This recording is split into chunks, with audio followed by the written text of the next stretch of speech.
Hello, hey everyone. So today I'll be talking about uh, my child. Today it's Alma's birthday, Alma Gashiru's birthday, and the only thing that I want to be speaking about Alma's birth is because I really wanted to share with you all that I was undergoing.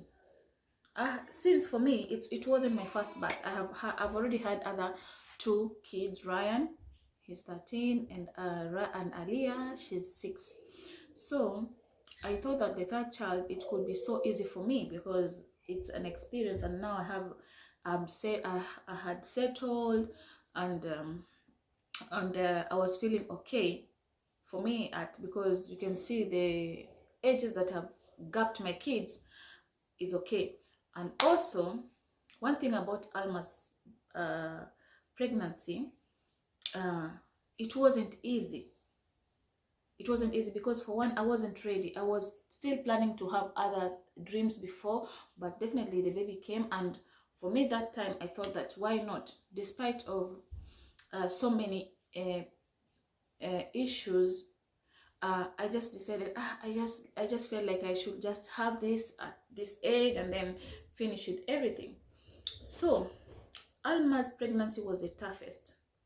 Yes, because I used to swell. I scratched a lot. I really scratched a lot. I couldn't sleep, and I had a lot of high blood pressure. In and out the hospital, any visit from the doctors, my midwife, from the to the midwife, the hospital and the clinic, they used to just tell me, you have to sit a little bit and then we watch your BP because it's too high or it's too low. So it was just hectic. Alma Rain was born on 16th, and when I gave birth to Alma, before I gave birth to Alma, I want to specify, she came earlier, 1 month earlier, and this is because of my health. My health was very fragile by that time, but for me I was okay. And when I meet everyone, I never felt sick, but for the doctors, they could see me that I'm sick and I was in danger. But for me, I felt okay, and they could look at me and just they see, and they could feel that I was danger. But the easy part of me is that I really wanted my kid to be 9 months, but it was impossible because as I've told you, that I've been visiting the doctors and the clinic, and the midwife was like, no, your BP is high, you have to wait, we monitor it, or your nutrients or your blood is low, or you're not eating. Because for me, my pregnancy, they're always tough in the beginning. Only my son's pregnant was tough from the beginning to the end, but my second daughter, Aliyah, it wasn't tough. It was only tough in the first 3 months, but next I ate, I did everything, and I used to walk, I met people. With Alma, I was indoors. Why? Because I told you, it was not planned. So I was a little bit stressed, but I never wanted to tell anyone, because as women, we take so many things by ourselves. Yes. So Alma, the last video, I want to talk about everything that was happening, but I just want to talk about the specific day that I reached in the hospital, and they decided that I was to be induced. For me, when I reached the hospital, I met my midwife. My midwife was just looking at me, and I could see her, she's panicking. And for me, I told her, no, I'm feeling okay. No, she told me, no, Esther, I think because now this time, there are some small clinic and hospital. This time I was scheduled to the hospital because my health. So that's the reason why they scheduled me to the hospital. They never scheduled me to the clinic anymore, because my midwife was always panicking because of my BP.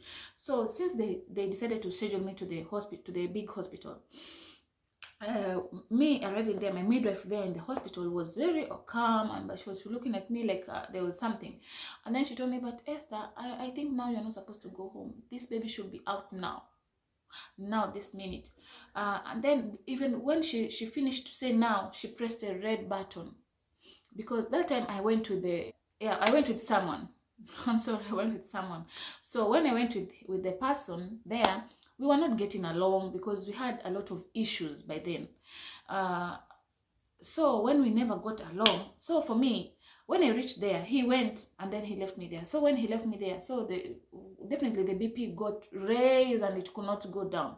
So I just saw the doctor pressing the button, and now he decided that, oh, the doctor should come. When they came in, they told me, now, Esther, you're supposed to be induced, and now you cannot be induced. You have to stay in the hospital so that we can check and we see how you are, because they started giving me, the reason why they decided to induce me because they had given me, the BP medicine.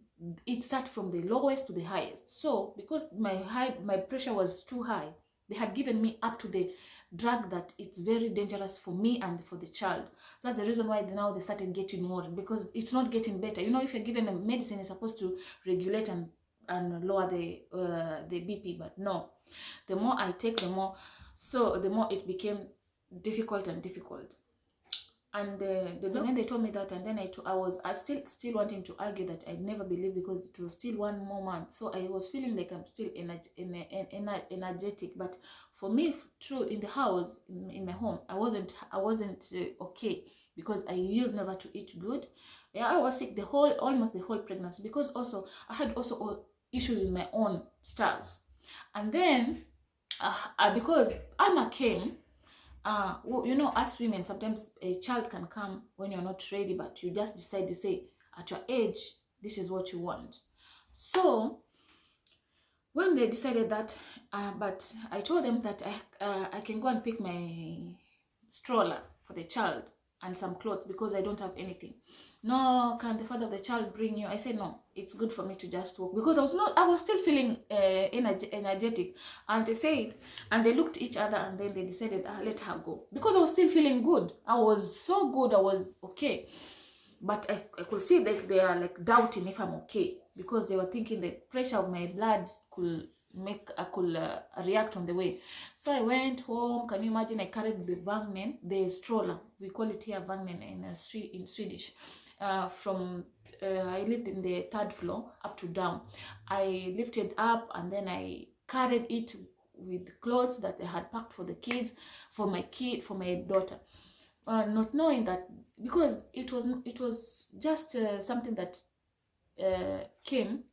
I had not planned anything. My kids were still going to school. I was alone, and whatnot. So this time when I went to the doctors, they just told me, you have to just sit here. So I just called the father of my daughter, and then I told that they have decided that I have to give birth today. But for him, he told me, but why, when you come here to the hospital, it's just when everything happens. So I told him, this is not my decision, it's a hospital decision, because I think he was thinking that maybe I'm just exaggerating, but he never knew that also they are looking about about me and the dot and the baby. So when I had the baby, when he came, now I was taken to a room, and then it took time also there. They were still waiting for the blood pressure. They said they had to put something to hang on my, is it fallopian tube? No. Yeah, I think. So that the amniotic fluid can, so that when it bursts, the labor can eat that. And the more I stood, the more I could see the thing they had hung on my fallopian tube, I think. I don't know. So that when it make it go down until it burst. So it was to put weight. When it burst, the labor started. Yes, and that's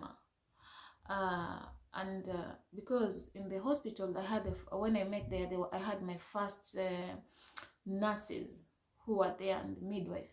They were discharged because the time was off, because my labor took long time also, because it's forced labor. It's not like it's the time is the right time for this baby. No, it was forced labor. So when they went and then new nurses came, I was really in pain, but they just thought that maybe it's just a woman crying when it's on labor. They never knew that the baby was almost. So they left the hospital. I mean the room in the hospital.